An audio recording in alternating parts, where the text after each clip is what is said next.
From the roar of the crowd to the roar of the engine, this is Pit Pass.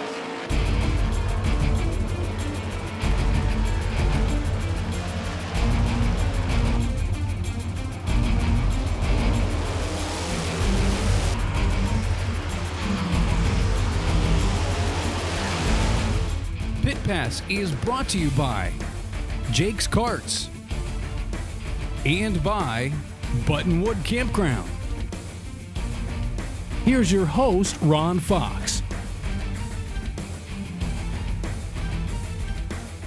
Hello and thanks for joining us for another edition of Pit Pass. I hope all of the mothers out there had a great Mother's Day.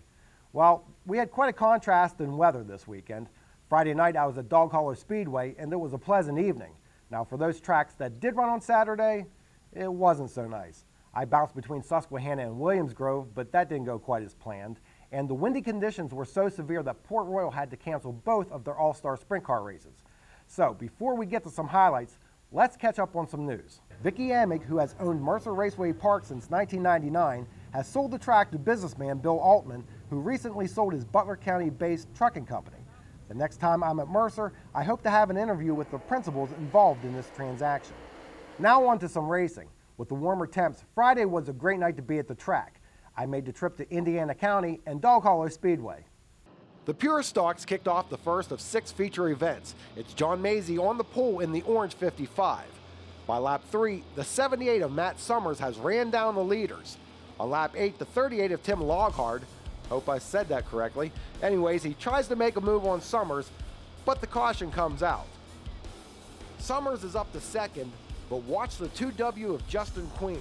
He's trying the outside of Summers for the runner-up spot. The 78 will pull away though. We're coming down to the checkers. Mazie slides it high, opening the door to a close finish. And John Mazie wins it by a car length. Here's John in victory lane. Congratulations. Queen held on to 4th, with Tom Wagner finishing 5th.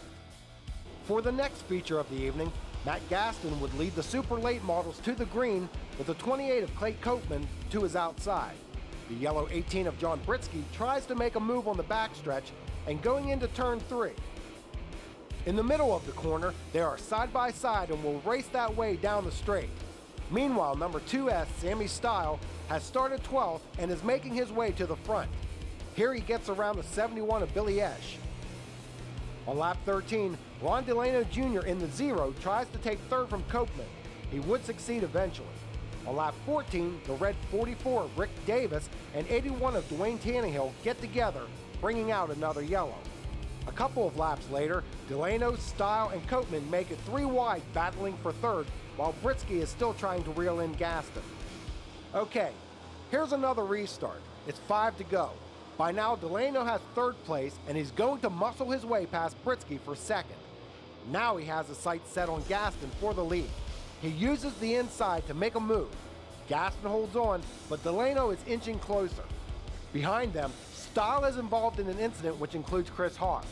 On the restart, Delano tries to squeeze to the inside of Gaston, which causes a logjam behind him. Guess we'll try that again. Delano tries the inside on the restart, but Gaston gets a good jump on him. Instead of going for the lead, Delano now has to worry about holding off Britsky. Half a lap to go, and Delano has caught Gaston. He slides up a little while Gaston tries to defend the position. Delano goes on to lead the most important lap. Ron, that was quite a move on Gaston there at the end. Yeah, I tell you what, during the whole race there, I knew we had a good car, and at times it wasn't consistent, and I knew if he hit it right, we could get underneath of him. He kind of let the door open there on the last lap, and I knew there was something on the bottom, and we were able to make it stick and get underneath of him there and take his momentum away and get the win. So he had it a little easier because he had to start up front. You had to come from a little bit farther back, but great job coming through the pack. Yeah, I told myself when I got out on the racetrack, just be calm, think out the situation. We was around a bunch of good race cars. They were all pretty fast, so I just knew that it wasn't going to be one on the first lap. Just needed to take my time and wait for opportunities, and 20 laps happened to be long enough for me to get there. Ron, a great run here at Dog Hollow. You going to run here on a regular basis? We hope to get up here as often as we can. It's going to depend on some of the bigger racers around. We're not really running for anywhere for points. We're just going to grab the races that best fit our program this year. So I hope to be up here as much as we can. Well, considering you won here, I'm sure you might want to come back a little bit more often. Oh yeah, I mean, on a Friday night, if we're racing, this is probably where we'll be. Here's your results in the super late models. Delano, Gaston, Britsky, Keith Barber moved up to 4th, and Copeman stayed in the top 5. As I'd mentioned, this weekend didn't quite work out as I'd hoped, but we'll be back with more highlights from Dog Hollow Speedway, and later on, a special race to celebrate Mother's Day. Stay tuned.